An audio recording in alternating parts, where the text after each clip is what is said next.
4단원 컴퓨팅 시스템입니다. 컴퓨팅 시스템은 두 개로 구성되어 있습니다.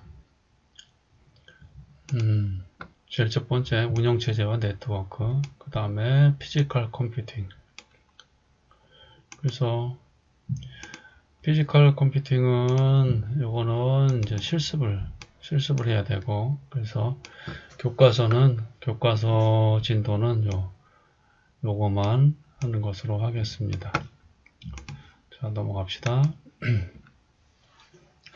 운영체제에 대해서 나오고, 자, 다시 넘어갑시다. 178쪽.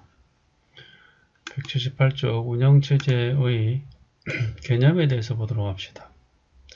운영체제의 개념에 대해서 보도록 합시다. 운영체제란 게 뭐냐? 오퍼레이팅 시스템 운영체제는 뭐 하는 거냐? 어떤 일을 하느냐? 이렇게 말할 수 있겠죠. 사용자에게 편리한 환경을 제공해주고, 그 다음 하드웨어를 갖다 제어하고, 그 다음에 응용 소프트웨어를 갖다가 사용할 수 있게끔 하고, 컴퓨터 자원을 갖다 관리하는 그러한 프로그램을 갖다가 우리는 운영체제다 그렇게 얘기합니다. 가장 대표적인 운영체제는 어떤 것이 있을까요? 컴퓨터에서는 우리는 윈도우즈를 갖다 제일 많이 쓰고 있죠. 가장 익숙하고. 그렇지만 이것 외에도 맥이라든지 리눅스, 유닉스 이런 여러 가지가 있습니다. PC에서는. 그래서 이 어떤 운영체제가 좋으냐, 운영체제를 갖다 평가하는 요소가 4가지가 있습니다. 운영체제를 갖다 평가하는 요소가 4가지가 있습니다. 제일 먼저 응답시간입니다. 응답시간이라는 것은 뭐냐면 작업을 지시하고 결과가 나올 때까지 시간입니다. 지시하고 결과가 나올 때까지 시간을 갖다가 응답시간 그렇게 얘기합니다. 지금 응답시간이 짧을수록 좋은 운영체제가 되겠죠. 그 다음에 처리 능력입니다. 처리 능력. 일정한 시간 내에 처리할 수 있는 일의 양입니다. 일정한 시간 내에 처리할 수 있는 일의 양입니다. 그 다음 세 번째 신뢰도입니다. 오류가 없어야 되겠죠. 오류 없이. 그 다음 네 번째 사용 가능성입니다. 사용 가능성.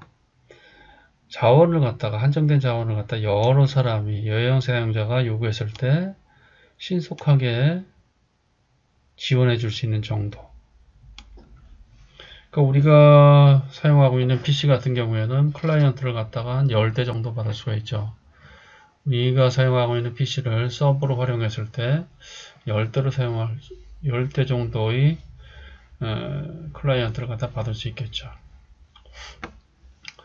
자, 다음 페이지 보도록 합시다. 다음 페이지는 운영체제의 기능에 대해서 나옵니다. 기능입니다. 그림이 이렇게 나와 있죠. 기능입니다. 제일 먼저 프로세스 관리입니다. 프로세스 관리, 기억장치 관리, 그 다음 사용자에게 인터페이스 제공, 파일 관리, 그 다음 입출력 관리.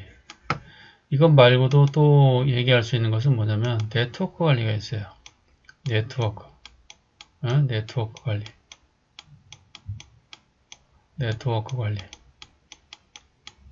글씨를 못 쓰죠. 원래 못 씁니다. 요 6가지를 갖다가 운영체제의 기능이다. 이렇게 말할 수 있겠습니다. 이것에 대해서는 다음 페이지에 좀 더 자세하게 보도록 합시다. 자, 제일 먼저 이제 프로세스 관리가 나옵니다. 프로세스 관리가 나옵니다. 우리가 프로세스란 말이 참 낯설죠. 프로세스란 것은 뭐냐면은, 자, 예를 들어서 여기 CPU가 있어요. 여기 CPU가 있습니다. 그 다음에 여기 하드디스크가 있습니다.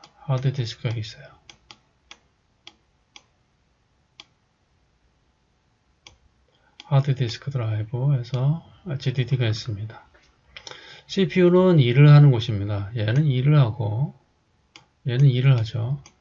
얘는 어떻게 하는 겁니까? 하드디스크 효과는 뭐냐면 저장하는 겁니다. 저장. 그래서 두 개의 차이점이 있습니다. CPU는 속도가 엄청나게 빠르고 하드디스크는 저장하는 공간이 엄청나게 큽니다. CPU는 대신에 이제 저장하는 공간이 짧겠죠. 보통 한 32비트, 62비트니까.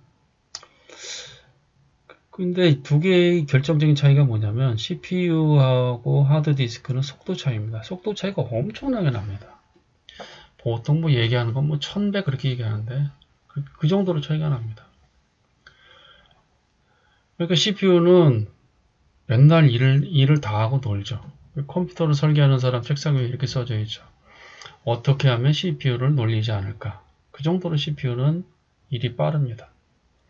그래서 중간에 놓는 것이 바로 뭐냐면 메인 메모리를 갖다 놓습니다. 메인 메모리를 갖다 놓습니다. 뭐 여러분들 램 그런 얘기하죠. CPU하고 메인 메모리도 마찬가지로 속도 차이가 엄청나게 큽니다. 그래서 여기다 뭐냐 캐시 메모리도 중간에 놓습니다. 캐시 메모리도 이렇게 중간에 놓습니다. 캐시 메모리 같은 경우는 CPU에 이제 같은 칩으로 이렇게 들어와 있죠. 그래서 내가 이제 컴퓨터에서 예를 들어서 아래 한글을 갖다 실행을 갖다 시켰어요. 그러면 아래 한글이 전부 다 어디 있을까요? 아래 한글이 요 네 가지 계통 중에서 어디 있을까요? CPU 있을까요? 캐시에 있을까요? 메인 메모리 있을까요? 하드디스크에 있을까요? 아래 한글을 갖다 실행시키면은 아래 한글 화면이 있죠. 그것만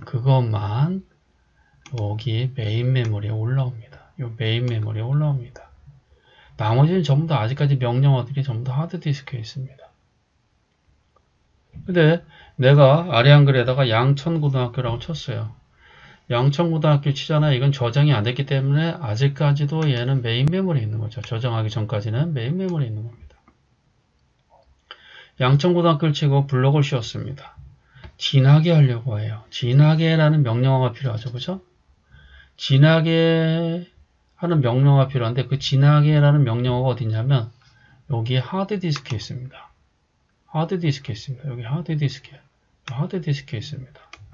진하게라는 명령어가 하드디스크에 있습니다. 하드디스크에 있는 겁니다. 그러면 내가 양천고등학교라고 치고 블록을 씌운 다음에 진하게를 갖다 명령을 누르잖아요. 그러면 그 명령이 하드디스크에서 메인 메모리로 해서 캐시로 해서 CPU로 가서 일을 다 하고 다시 메인 메모리를 통해서 캐시를 통해서 메인 메모리를 통해서 하드로 다시 저장이 가는 겁니다. 이때 하드디스크에서 진하게란 명령이 여기 메인 메모리에 탑재될 때 있죠. 요때서부터 요걸 갖다 프로세스다 그렇게 얘기합니다. 다시 하드디스크에서 명령이 메인 메모리에 탑재될 때 있죠. 그래서 캐시까지 가겠죠. 요때서부터 그 진하게라는 명령 같이 그렇게 단위 명령을 갖다가 우리는 프로세스다 그렇게 얘기합니다. 알겠죠? 하드디스크에서 명령어를 갖다가 메인 메모리에 탑재될 때 그 최소 명령 단위를 갖다가 우리는 프로세스다 그렇게 얘기합니다. 운영체제는 프로세스를 갖다 관리합니다. 두 번째 기억장치 관리입니다. 기억장치라는 것은 뭐냐면 이 메인 메모리 관리한다는 얘기입니다. 이 메인 메모리는 한정이 되어 있잖아요. 우리 컴퓨터 같은 경우에는 보통 4기가, 8기가 그렇게 되죠. 용량이 크지가 않습니다. 그래서 얘를 갖다 하기 위해서는 어떻게 되냐면 효율적으로 관리하기 위해서는 할당도 해야 되고 그 다음에 메인 메모리에서 필요 없는 것은 다시 회수해서 하드디스크로 저장해야 됩니다. 이런 기억장치 관리도 필요합니다. 다음 파일 관리입니다. 파일이 삭제라든지 복사라든지 뭐 이런 것들이죠. 그 다음 입출력 관리 이런 것을 갖다 하는 것이 바로 운영체제에서 말하는 자원 관리입니다. 이건 주로 이제 PC에 관한 것이고, 다음 여기 더 알아보기에 보면은 스마트폰이 OS에 대해서 나옵니다. 제일 먼저 나오는 것이 안드로이드고, 두 번째는 iOS, 애플사에서 나오는 거죠. 그다음 블랙베리가 있는데, 전 세계에서 제일 많이 쓰이는 건 이거죠. 이것이 거의 한 70% 가까이 쓰이죠. 70% 정도 쓰이죠. iOS는 한 30% 정도 쓰이죠. 얘는 자기네 제품만 넣는 거죠. 삼성에서도 운영체제가 있죠. PC 운영체제가 있는데 삼성에서의 PC 운영체제는 타이젠이죠. 타이젠. 근데 타이젠이 후발주자죠. 후발주자인데 왜 이렇게 스마트폰이 운영체제로서 많이 널리 이용되지 못하느냐? 왜 그럴까요? 왜 그럴까요? 어플 때문에 그렇습니다. 안드로이드로 만든 어플, iOS로 만든 어플이 있는데 이 양이 엄청나게 많죠. 그죠? 근데 타이젠으로 만든 어플은 별로 없죠. 그러니까 사용자가 불편한 거죠. 그렇기 때문에 후발주자는 힘든 겁니다.